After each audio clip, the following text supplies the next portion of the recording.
There's a question I've heard many times over the years, and it is genuinely a beautiful question. If stillness is already here, if presence is already available, why would anyone need a pathway at all? Why months? Why years? Why techniques? Why work with another person? Why any of it? If what the great teachers have always pointed toward is already here, already available, already the nature of what we are, then surely the only thing required is to recognize it, to sit, to be quiet, to see what is already present. And yet, human beings have been creating cultivation pathways for thousands of years.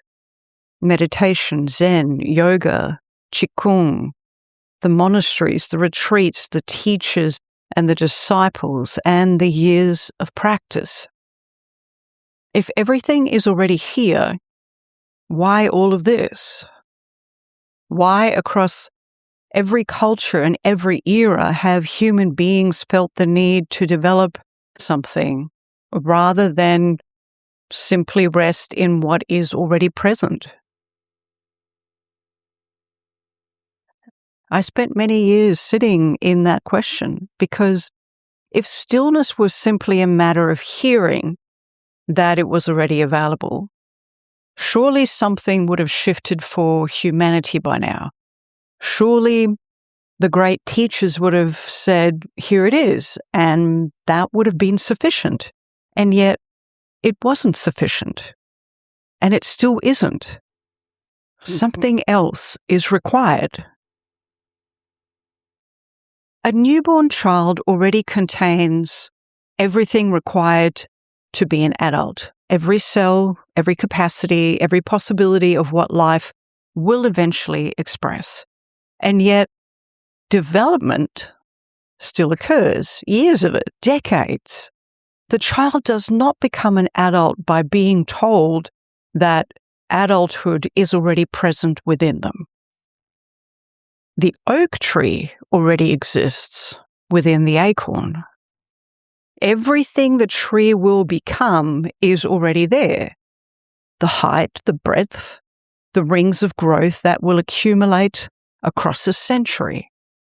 And yet nobody expects the acorn to become a tree overnight. Nobody tells the acorn, you already are what you are seeking, and then considers the work done. Potential and embodied expression are different things. And this distinction is perhaps the most important thing I can say about why this pathway, my pathway, exists. Stillness may already be present, and there are different levels of that.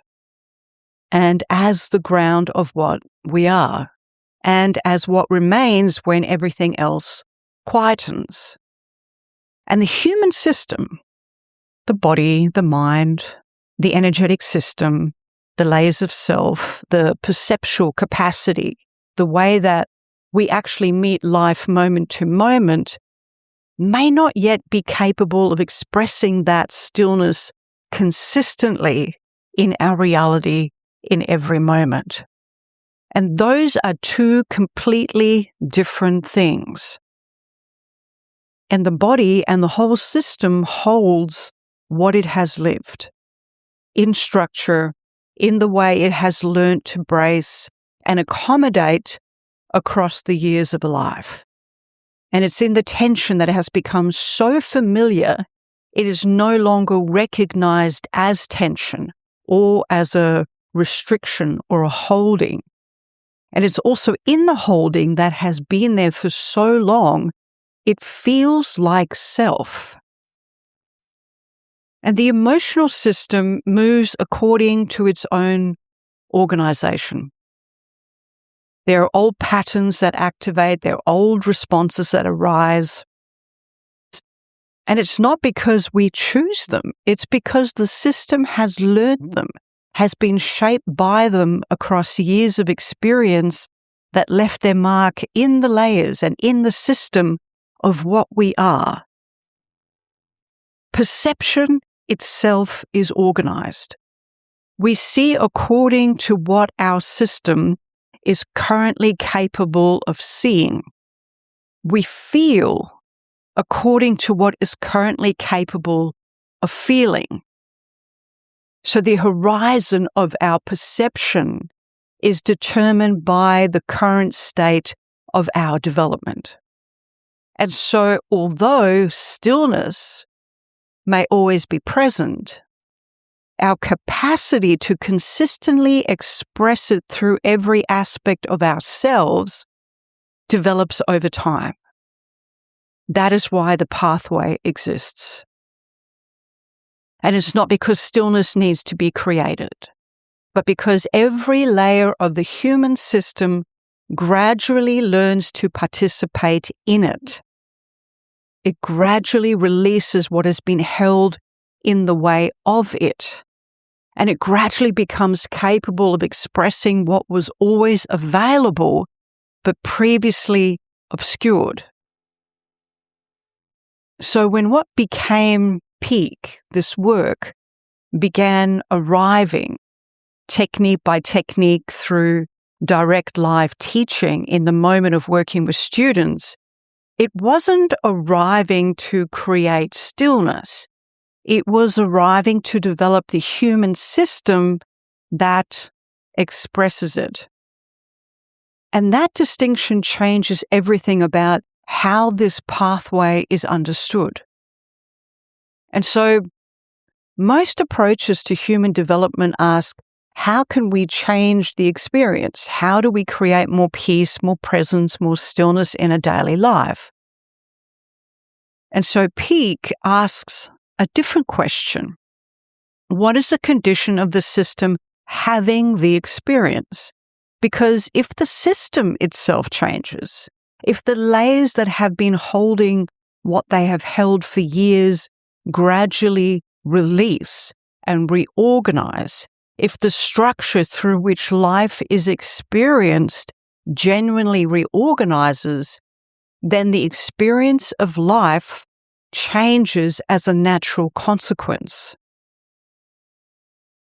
And it's not because an experience was pursued, but it's because the system through which experience moves has become different. And I remember the years on my own journey when stillness would arrive and then recede. And I had profound openings. There were moments where everything became completely quiet, where the ordinary noise of mental and emotional and physical experience fell away, and something else was present, and it was clear, and it was alive, and it was unmistakably real. And then it was gone. Then ordinary life would resume. And the same patterns would be there, the same responses, the same quality of inner pressure that had always been there. And so the experience was real every time, but the system underneath had not changed, or there was only a minimal amount of change. That is the gap that this work addresses. So it's not the absence of profound experience. Many people have had profound experiences. Many have glimpsed genuine stillness. Many have touched something real in meditation, in nature, or in a moment of unexpected quiet. The gap is between the glimpse and the ground, between stillness as something that visits and stillness as something that the system has actually become capable of holding and expressing as its natural condition. And that gap is what the techniques were developed to address. That gap is why the pathway exists. And that gap is what gradually closes. And it's not through pursuing more profound experiences and states, but through the progressive development of the system itself. I've often said that the most important work is not the work that happens when you're doing the work. It is the work that happens in ordinary life. It's in the moment where something arises that the system has not yet learned to meet without contracting. It's in the conversation that touches an old pattern. It's in the fatigue at the end of a long day where the gentleness of the work is most needed and most easily forgotten. Because the gap does not close in the quiet moments. The gap closes in the moments where the system is asked to express what it has been developing in practice. And it finds that it can.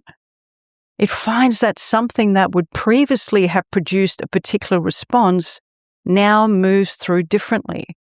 And it finds that the holding that was always there has loosened. And it finds that what has braced has then softened. This is how the development shows itself. Not in glimpses anymore, but in the ground, in the baseline. And developing that ground gradually, gently, progressively across months and years of sincere practice is what this pathway is for. So if you have heard a teacher say, everything is already here, and felt the truth of it, and then returned to your life and found that the same patterns were still there, the same responses, the same quality of something held that was there before, that is not a failure of your understanding. That is the gap between potential and embodied expression. And there is a pathway for that.